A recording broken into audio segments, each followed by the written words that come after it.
Halo semuanya. Terima kasih sudah hadir dan meluangkan waktu untuk menonton video ini.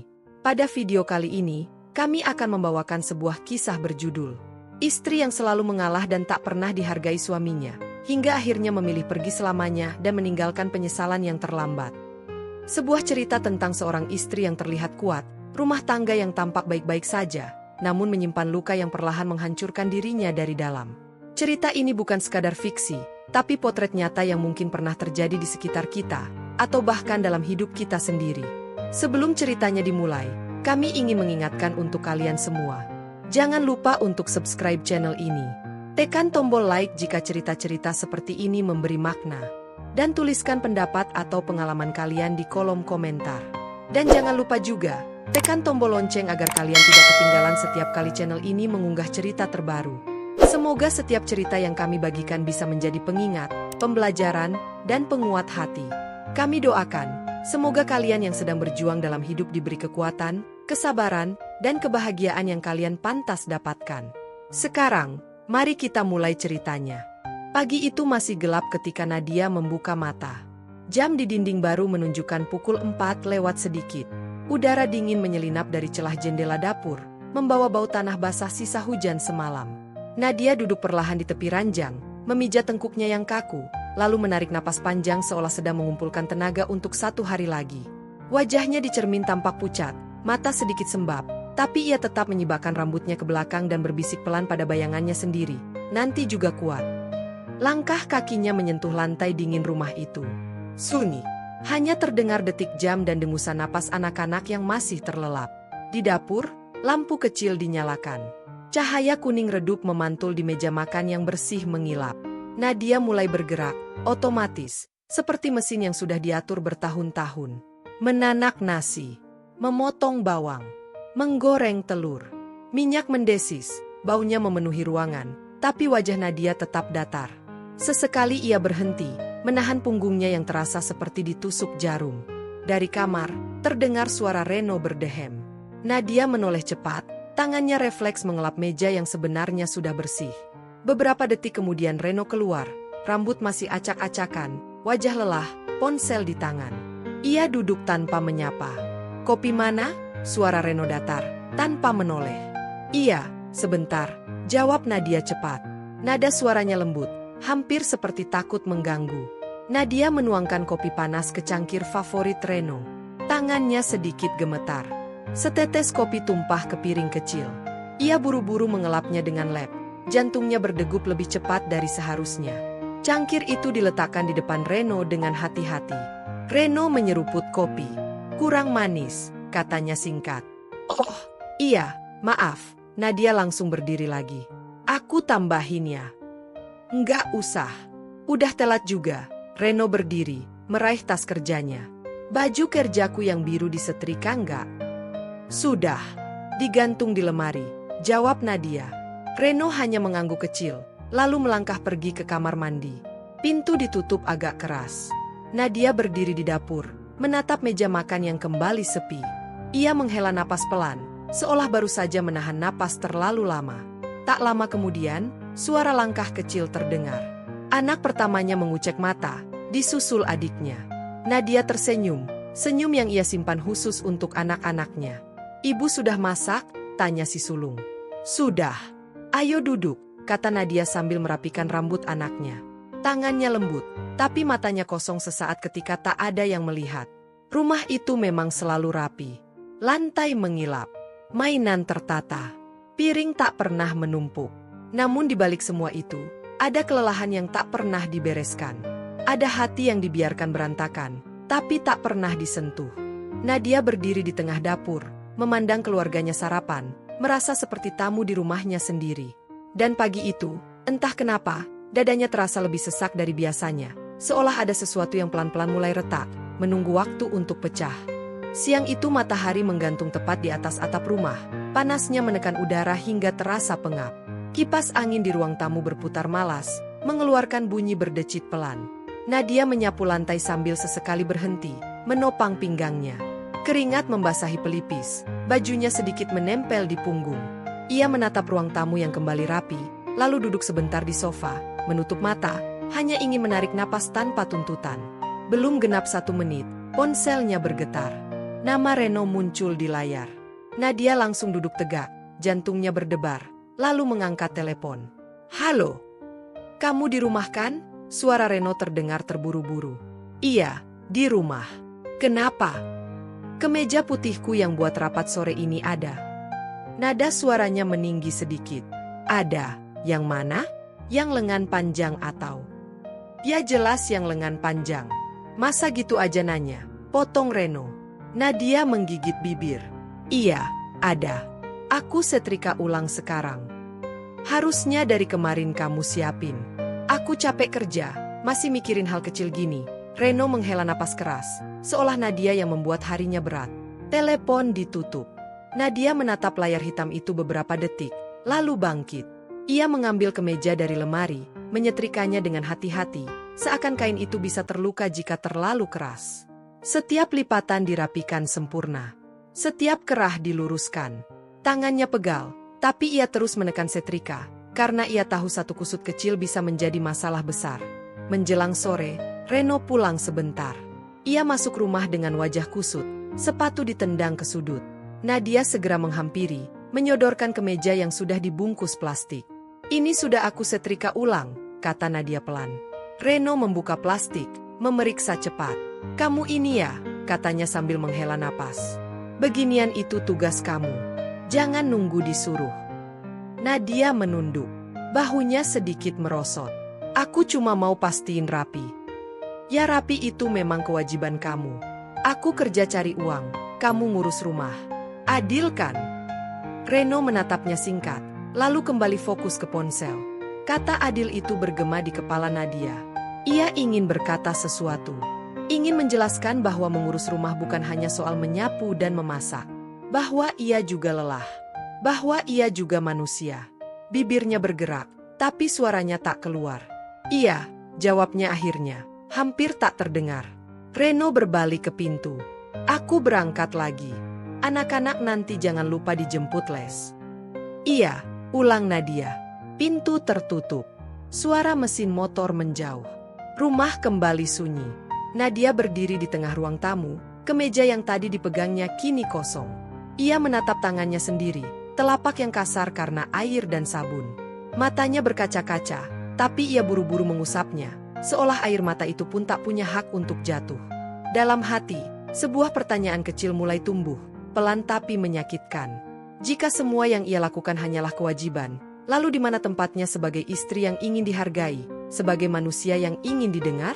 Pertanyaan itu menggantung di udara sore yang panas, tak terjawab, dan meninggalkan rasa sesak yang semakin menekan dadanya. Malam turun perlahan, membawa udara lembab dan bau aspal basah dari jalan depan rumah. Hujan rintik-rintik mulai terdengar di atap seng, ritmenya pelan namun konstan, seperti ketukan kecil yang tak pernah berhenti. Nadia duduk di tepi tempat tidur, lampu kamar menyala redup. Anak-anak sudah tertidur, napas mereka teratur, wajah polos tanpa beban. Nadia menatap mereka lama, lalu perlahan merebahkan punggungnya ke kasur, namun rasa nyeri langsung membuatnya meringis. Ia bangkit lagi, duduk sambil memijat pinggangnya sendiri. Tangannya berhenti sesaat, jari-jarinya gemetar. "Aduh!" desahnya lirih, nyaris tak bersuara. Ia menoleh ke arah pintu kamar, memastikan Reno belum masuk. Ia tak ingin terlihat lemah. Tidak malam ini. Tidak lagi. Reno akhirnya masuk kamar, melepas jam tangan dan melemparkannya ke atas meja. "Capek banget hari ini," katanya sambil menguap. "Bos nyebelin." Nadia mengangguk, masih memijat punggungnya. "Kamu mau makan? Aku masih simpan sup di dapur." "Udah," jawab Reno singkat. Ia berbaring, memunggungi Nadia, lalu sibuk dengan ponselnya. Cahaya layar memantul di dinding, dingin dan tajam. Nadia ragu sejenak, lalu memberanikan diri. "Mas, punggungku sakit dari tadi pagi. Kayaknya aku kecapean." Reno mendengus kecil. "Kamu kan di rumah aja." Kalimat itu jatuh seperti batu. Nadia terdiam. Tangannya berhenti bergerak. Ia menelan ludah. "Iya, tapi dari pagi nyuci, bersih-bersih, jemput anak." "Ya semua ibu juga gitu," potong Reno. "Jangan lebay. Kamu tuh kebanyakan mikir." Hujan di luar terdengar makin deras. Nadia menunduk, rambutnya jatuh menutupi wajah. Matanya panas, tapi ia menahannya. Ia tak ingin debat. Ia hanya ingin dipahami. Sedikit saja. Aku cuma capek, katanya akhirnya. Sangat pelan. Reno membalikkan badan, menatapnya sekilas. Aku juga capek. Tapi aku nggak ngeluh. Kamu harusnya bersyukur. Nggak semua orang bisa hidup kayak kita. Bersyukur. Kata itu lagi. Nadia mengangguk pelan, lalu berbaring memunggungi Reno. Ia menarik selimut hingga ke dada, seolah ingin bersembunyi. Punggungnya terasa panas, kepalanya berdenyut. Di balik matanya yang terpejam, air mata mengalir diam-diam, membasahi bantal. Di tengah suara hujan dan dengkuran pelan Reno, Nadia merasa tubuhnya ada di kamar itu, tapi jiwanya entah di mana. Lelahnya bukan hanya di otot dan tulang, tapi jauh lebih dalam, di tempat yang tak pernah terlihat dan tak pernah ditanyakan. Dan malam itu, untuk pertama kalinya, sebuah pikiran asing melintas cepat di benaknya, membuat dadanya bergetar ketakutan, lalu menghilang, meninggalkan jejak dingin yang tak bisa ia jelaskan. Pagi berikutnya datang tanpa warna. Langit abu-abu menggantung rendah, seolah menekan atap rumah itu. Nadia duduk di ruang tamu, punggungnya tegak namun bahunya turun, seperti seseorang yang sedang berusaha terlihat baik-baik saja. Televisi menyala, acara pagi berceloteh riang, tapi suaranya hanya menjadi dengung jauh. Kipas angin berputar, mengaduk udara hangat yang pengap. Di meja, secangkir teh sudah dingin. Nadia lupa meminumnya. Anak-anak berlarian kecil, tertawa, saling berebut bantal. Nadia menatap mereka dengan senyum tipis. Senyum yang cepat dipasang, cepat pula menghilang. Ia mengusap kepala si bungsu. Pelan-pelan, nanti jatuh, katanya lembut. Ibu ikut main, pinta si sulung sambil menarik tangan Nadia. Nadia tertegun sesaat. Ia ingin. Tuhan, ia ingin sekali. Tapi punggungnya berdenyut, kepalanya berat. Nanti ya. Ibu duduk dulu, jawabnya. Tangannya terlepas pelan. Anak-anak kembali ke dunia mereka. Nadia tertinggal di sofa, sendirian, meski rumah itu ramai. Reno keluar dari kamar mandi, mengenakan kemeja rapi.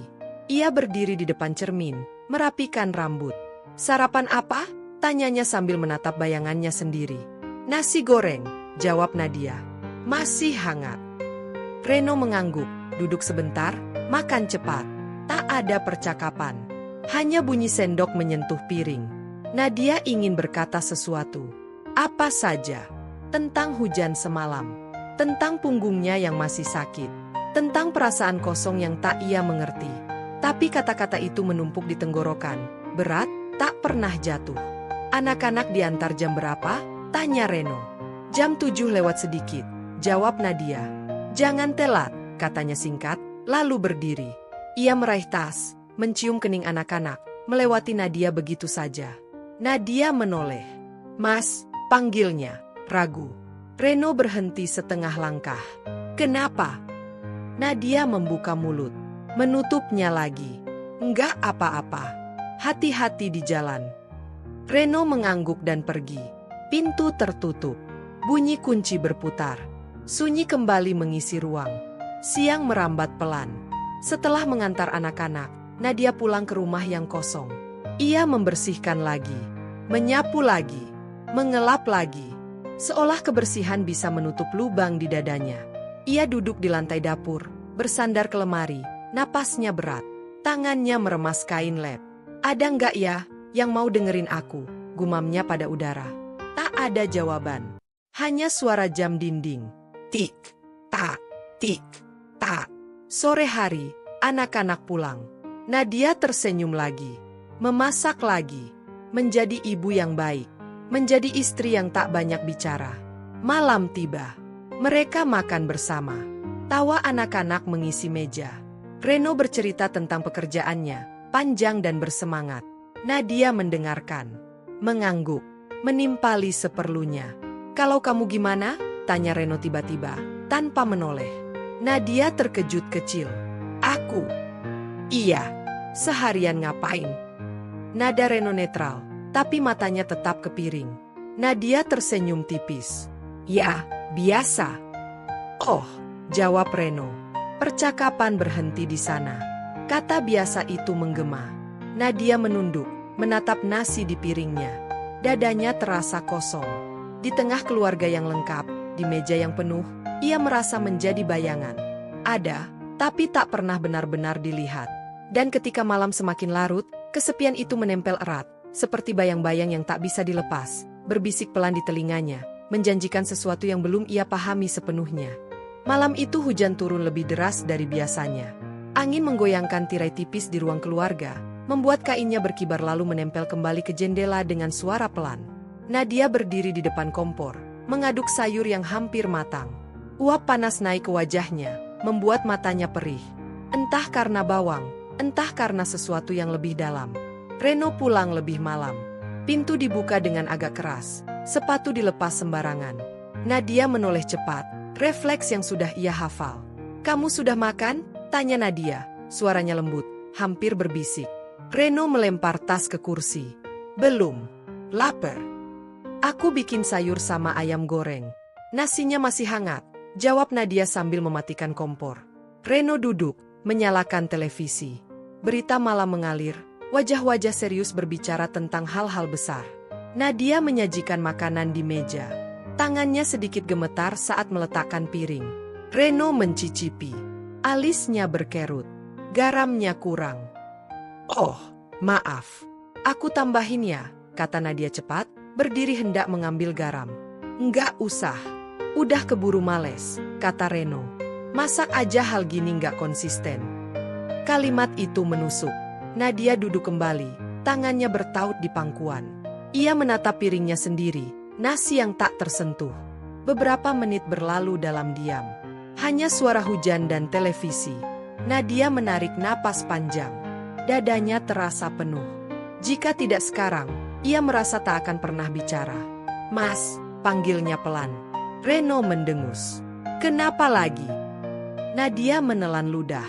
Aku ngerasa capek. Aku ngerasa kayak, aku nggak pernah cukup buat kamu." Reno tertawa kecil, tanpa humor.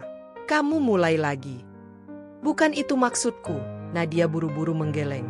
"Aku cuma pengen didengerin sebentar. Aku ngerasa nggak dihargai." Reno mematikan televisi dengan satu klik keras.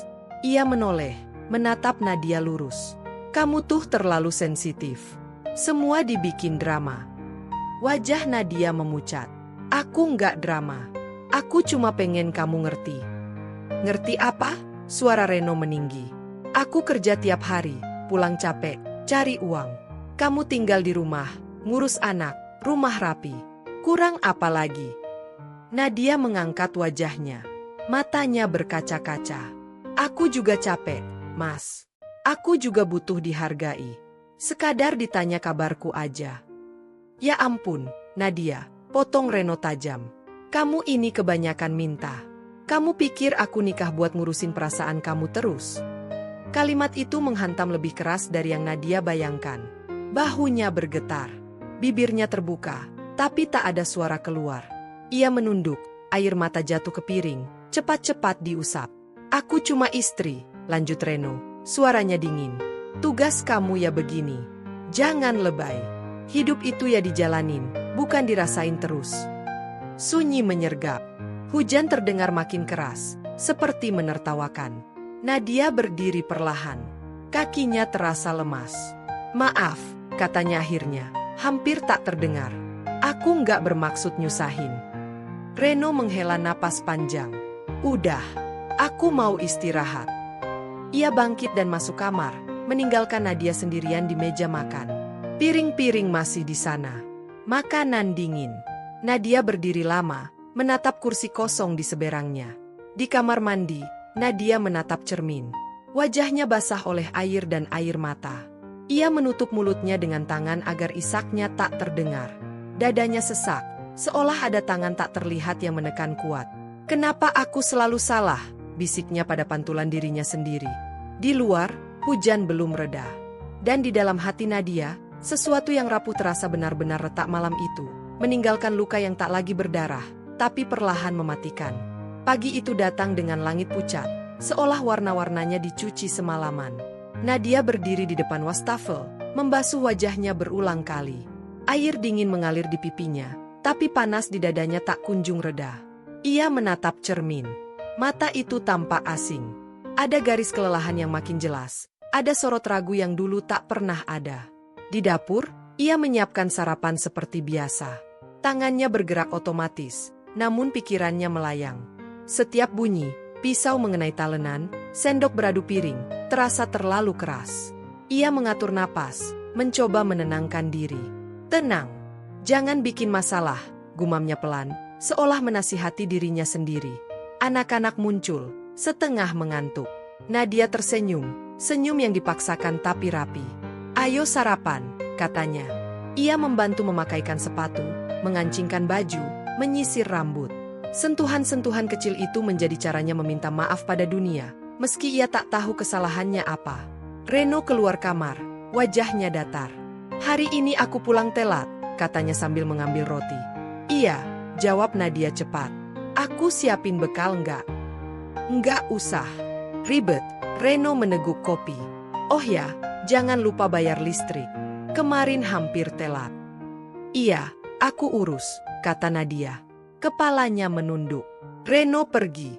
Pintu tertutup. Sunyi kembali.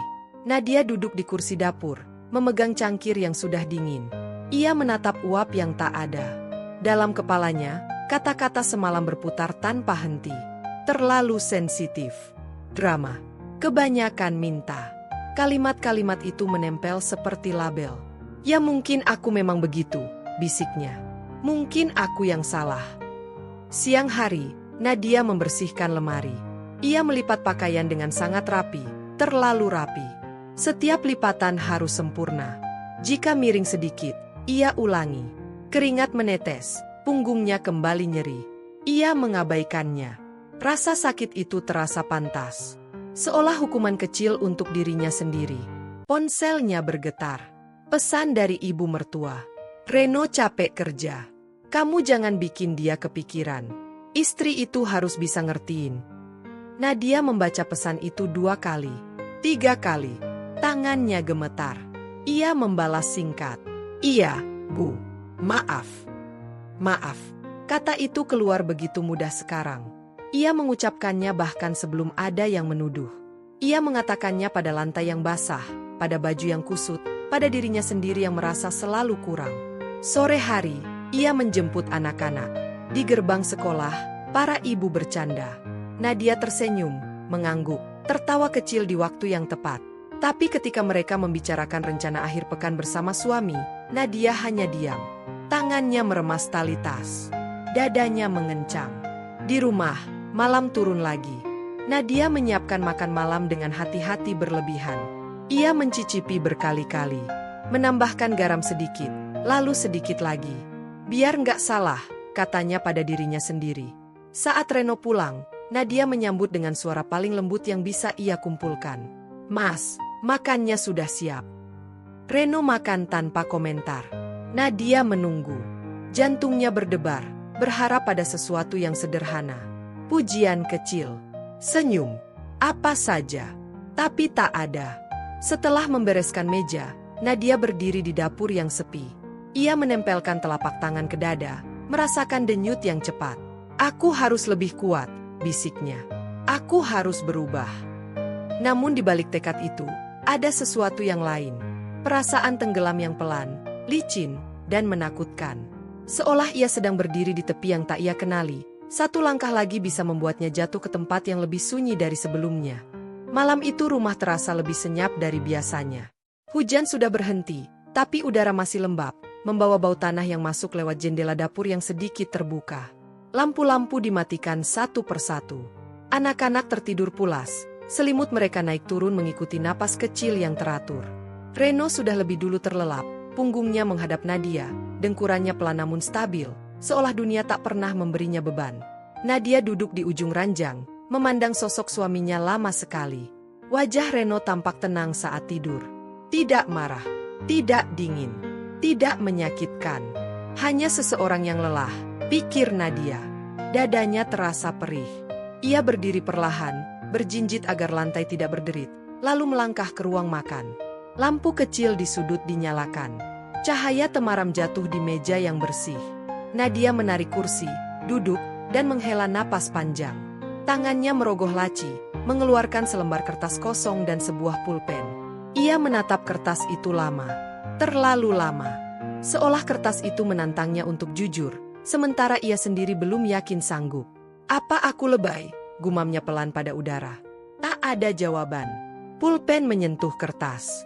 Tangannya bergetar. Huruf pertama tertulis miring. Ia berhenti, menarik napas, lalu mulai lagi. "Maaf." Kata itu muncul paling dulu, seperti refleks. Nadia menatapnya, lalu tersenyum pahit. "Kenapa selalu maaf?" bisiknya. Namun ia melanjutkan. Ia menulis tentang lelah, tentang bangun pagi dengan tubuh yang sakit, tentang rumah yang selalu rapi tapi hatinya berantakan, tentang rasa ingin didengar yang tak pernah terpenuhi. Air mata jatuh, meninggalkan noda kecil di kertas. Ia mengusapnya, tapi tinta sudah sedikit luntur. Di sela-sela kalimat, Nadia berhenti, menekan dadanya. Napasnya pendek. Ia menoleh ke arah kamar anak-anak. Bayangan wajah mereka muncul jelas di kepalanya. "Ibu sayang kalian," katanya lirih, seolah mereka bisa mendengar. "Maafin ibu kalau suatu hari ibu nggak sekuat yang kalian butuhin." Ia menunduk lagi, menulis lebih cepat, seakan takut pikirannya berubah. Ia menulis bahwa ia sudah mencoba, bahwa ia sudah bertahan, bahwa ia hanya ingin berhenti merasa sakit setiap hari. Pulpen berhenti. Tangannya gemetar lebih hebat. "Aku egois ya?" tanyanya pada kertas itu. Tak ada jawaban. Hanya suara jam dinding yang berdetak, semakin keras di telinganya. Langkah kaki terdengar dari kamar. Nadia terkejut, cepat-cepat menutup kertas dengan lengannya. Reno berdiri di ambang pintu, matanya setengah terpejam. "Kamu belum tidur?" tanyanya, suaranya serak. Nadia menegakkan tubuh. "Iya, nggak ngantuk." Reno mengangguk, tak mendekat. "Jangan begadang. Besok kamu capek lagi." Kalimat itu terdengar seperti nasihat, tapi kosong. "Iya," jawab Nadia. Reno kembali ke kamar. Pintu tertutup. Sunyi kembali menyelimuti ruang makan. Nadia menatap pintu itu lama, lalu menunduk lagi. Ia melipat kertas perlahan, sangat rapi, seperti melipat pakaian. Surat itu dimasukkan ke dalam amplop kecil. Tangannya mengusap permukaannya, seolah mengelus sesuatu yang hidup. Nadia mematikan lampu, kembali ke kamar, dan berbaring di sisi ranjang. Matanya menatap langit-langit gelap. Jantungnya berdetak pelan, tapi berat. Surat itu kini tersimpan di tempat yang tak terlihat, menunggu waktu. Dan di kegelapan malam itu, sebuah keputusan yang belum sepenuhnya ia akui mulai mengendap dalam diam. Semakin nyata, semakin dekat, membuat Nadia terjaga hingga fajar hampir menyentuh jendela. Pagi itu datang tanpa aba-aba. Tidak ada suara panci beradu, tidak ada aroma bawang tumis, tidak ada langkah kaki tergesa di dapur. Jam dinding berdetak lebih keras dari biasanya, seperti mengisi kekosongan yang aneh. Reno membuka mata dengan alis berkerut. Sunyi, terlalu sunyi. Ia menoleh ke sisi ranjang. Kosong. "Nadia?" panggilnya singkat, setengah mengantuk. Tak ada jawaban. Reno duduk, mengusap wajah. Ia melirik jam. Terlambat. Biasanya Nadia sudah bolak-balik mengingatkan. Ia berdiri, melangkah keluar kamar. Ruang tamu rapi seperti biasa. Terlalu rapi. Sofa tertata, bantal sejajar, meja bersih mengilap. Televisi mati. Tirai sedikit terbuka, cahaya pagi masuk pucat. "Nadia," panggil Reno lagi, kali ini lebih keras. Dapur sunyi, kompor dingin, panci-panci tergantung rapi, tak satu pun digunakan. Reno menelan ludah. Ada rasa tak nyaman menyusup. Ia berjalan ke kamar anak-anak. Mereka masih tertidur, napas teratur. Reno menghela napas lega, lalu menutup pintu perlahan. "Kemana sih?" gumamnya. Ia kembali ke kamar mandi. Pintu tertutup. Lampu mati. Reno mengetuk sekali. "Nak, kamu di dalam?" Tak ada jawaban. Reno mengetuk lagi, lebih keras. "Nadia." Hening. Ia memutar gagang pintu. Terkunci. Dada Reno berdegup lebih cepat.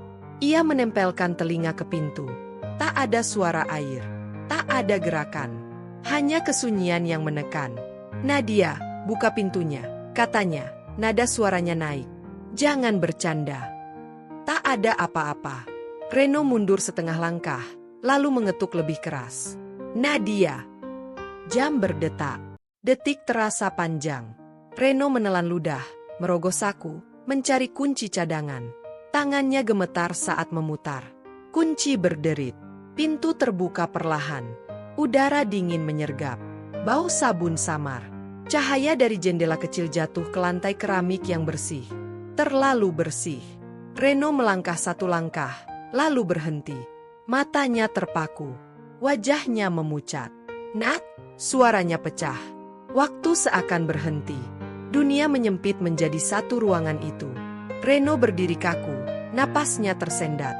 Tangannya terangkat, lalu jatuh lagi ke sisi tubuhnya.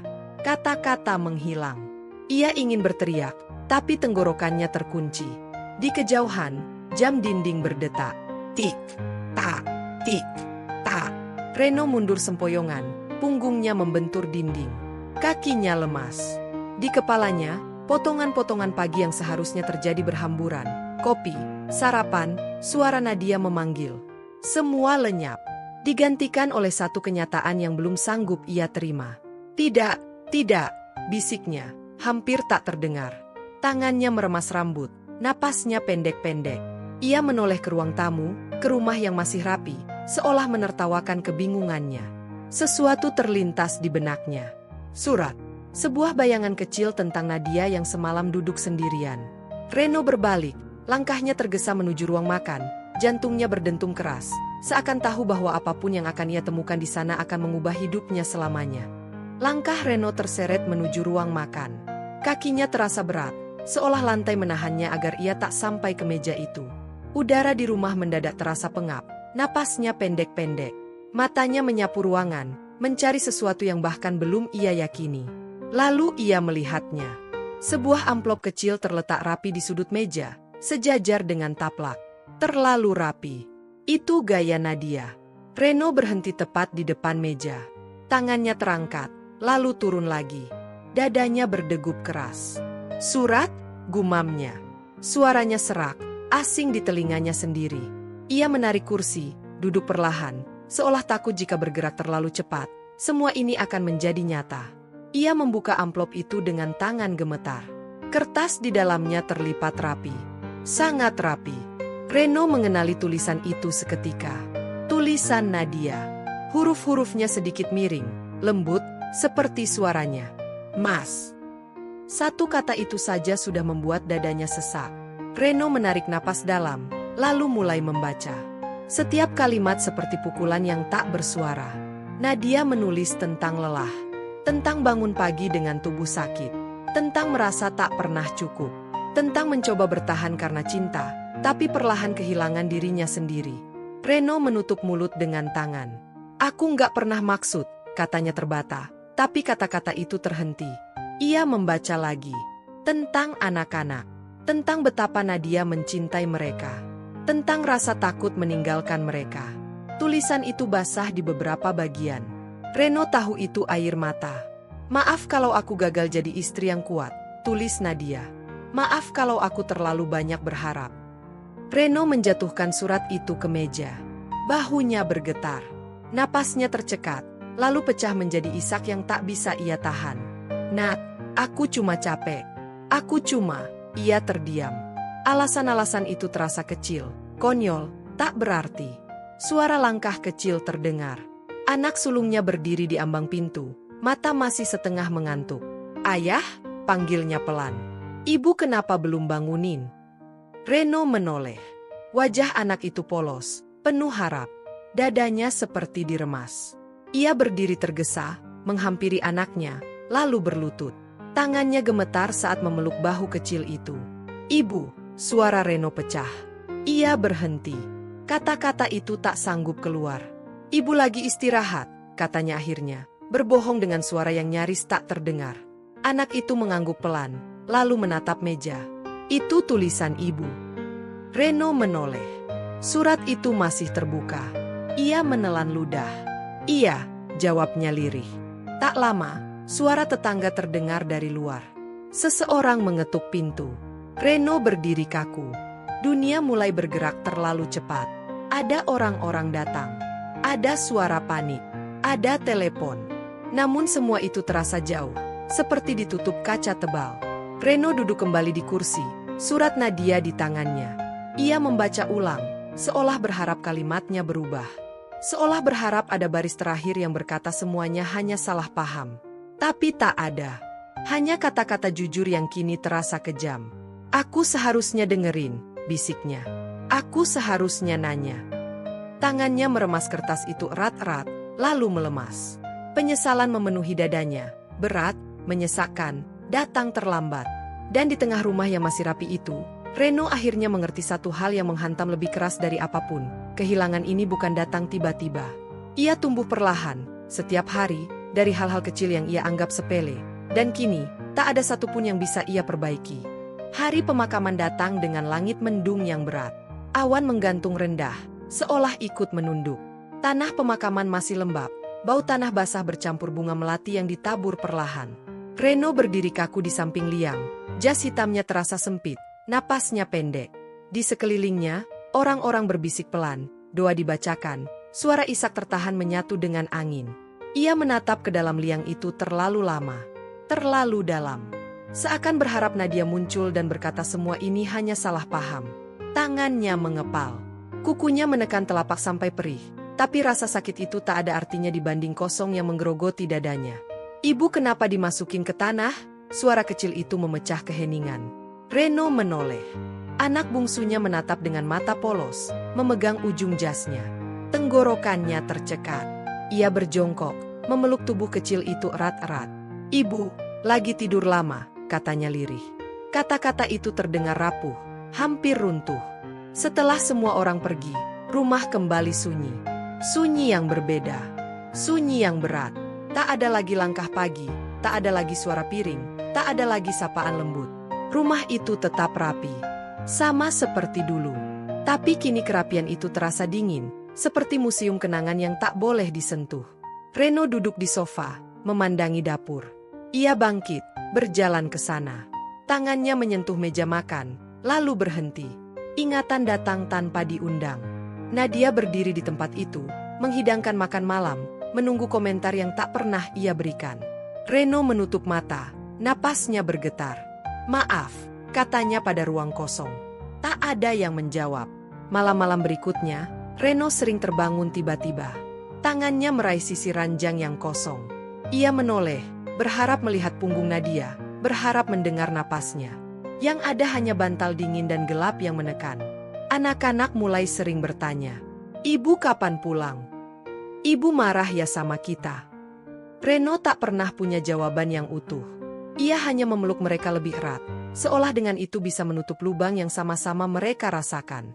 Suatu malam, Reno memberanikan diri membuka lemari Nadia. Bau sabun lembut menyergap.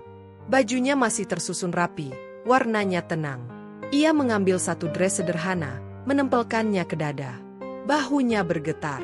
Tangis yang ia tahan berhari-hari akhirnya pecah. "Aku dengar sekarang," bisiknya. "Tapi kamu udah nggak ada." Waktu berjalan. Luka tak benar-benar sembuh, hanya berubah bentuk. Reno mulai belajar melakukan hal-hal kecil yang dulu tak pernah ia perhatikan. Menyiapkan sarapan, menyetrika baju anak-anak, membersihkan rumah. Baru di sana ia mengerti betapa banyaknya hal yang Nadia lakukan tanpa pernah meminta pujian. Setiap malam, Reno duduk di meja makan, membuka kembali surat itu. Ia membaca pelan, berulang. Setiap kata seperti pengingat. Setiap kalimat seperti janji yang terlambat. Rumah itu kini benar-benar sunyi. Bukan karena kosong, tapi karena kehilangan. Dan di tengah sunyi yang sesungguhnya itu, Reno hidup dengan satu kenyataan pahit yang tak bisa ia ubah. Ada cinta yang dulu hadir setiap hari, sederhana dan setia, namun ia abaikan, sampai cinta itu pergi untuk selamanya, meninggalkan penyesalan yang akan tinggal bersamanya seumur hidup. Itulah kisah tentang Nadia. Seorang istri yang terlalu lama bertahan, terlalu sering mengalah, hingga akhirnya memilih pergi saat ia merasa tak lagi didengar. Semoga cerita ini bisa menjadi pengingat bagi kita semua, bahwa perhatian, penghargaan, dan kata sederhana seperti terima kasih bisa berarti segalanya bagi seseorang yang kita cintai. Jika kalian merasa cerita ini menyentuh hati, jangan ragu untuk membagikannya kepada orang-orang terdekat kalian. Dan jika kalian punya cerita atau pendapat, tuliskan di kolom komentar. Kami membaca dan menghargai setiap cerita dari kalian. Terima kasih sudah menonton sampai akhir. Terima kasih sudah meluangkan waktu, dan semoga kalian selalu diberi kesehatan, ketenangan hati, serta orang-orang yang benar-benar menghargai keberadaan kalian. Sampai jumpa di cerita berikutnya.